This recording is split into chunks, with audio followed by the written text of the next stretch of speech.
I'm talking country girls and city women, it's your say. Gather listeners, she's gonna shout it, gonna sing it, do it her own way. Walking together on the road, your mama swung her hammer yesterday. Watch my pretty mouth.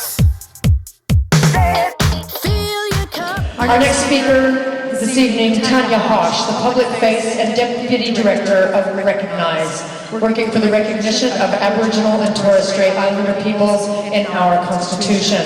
Tanya works tirelessly as an activist in Indigenous policy and constitutional reform, and receives widespread political support for her contribution as a campaigner for change. Please welcome to the Women Say Something stage, Tanya Hosch.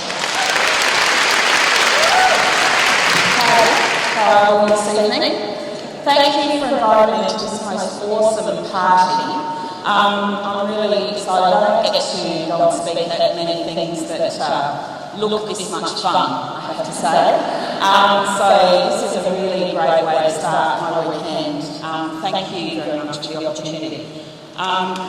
This is a grand room, isn't it? Isn't that beautiful?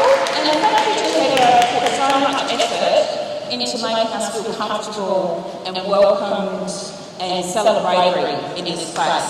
Not enough time and effort goes into creating our seats. Someone has gone to a lot of trouble to make this a beautiful room for us to enjoy. But I want to go back to what Donna Ingram said over there at that table. Well done, beautiful work.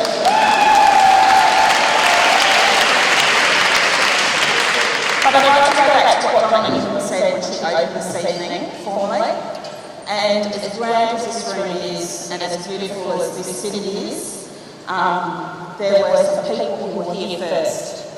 And I want to acknowledge the Gadigal people of the Eora Nation, whose land this is, and for whom this is still an important place, with stories that are still alive and still critical to the lifeblood of the first Australians today. And Sydney is an important place. It's one of the first contact points, and we need to remember that this place has a history.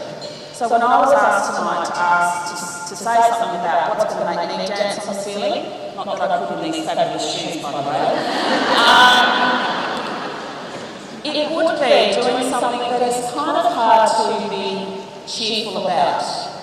The Australian Constitution, the document that very few of us ever bothered to read, and as far as I'm told from people I know who study law, they've only read some of it in one part of their law degree.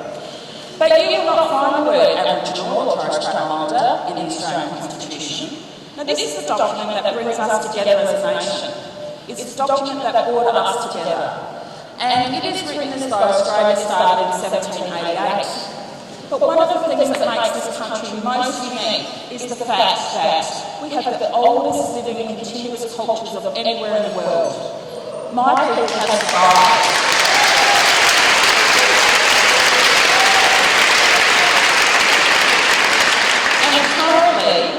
This document that was written very carefully, very thoughtfully by some white men on a boat in the harbour just failed to capture the full history of our nation.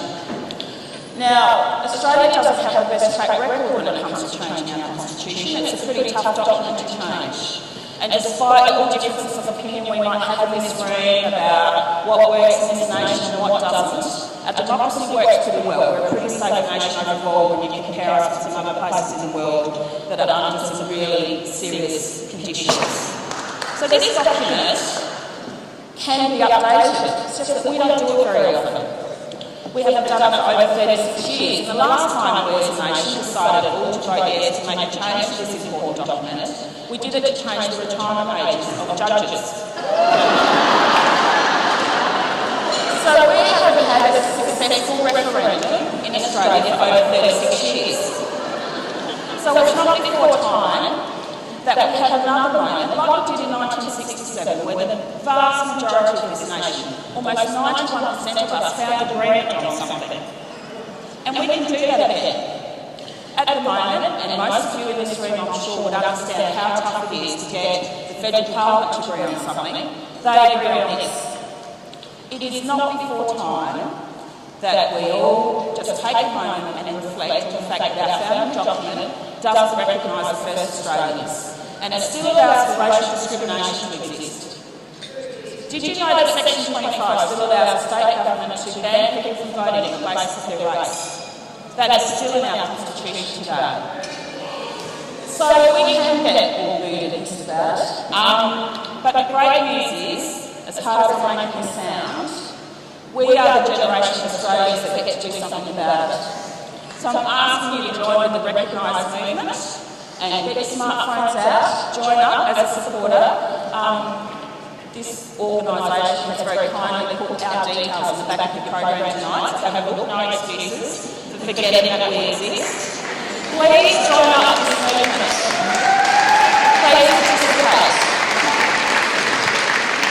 We have the opportunity to convince the federal parliament that we're impatient for this change. It is hard to change the constitution, but I believe in people, and I believe that there's enough good people in this nation that can come together on this one simple task, is to say enough to the racial discrimination that can be enabled through our constitution, and to finally recognise the first Australians as having always been here. Thank you.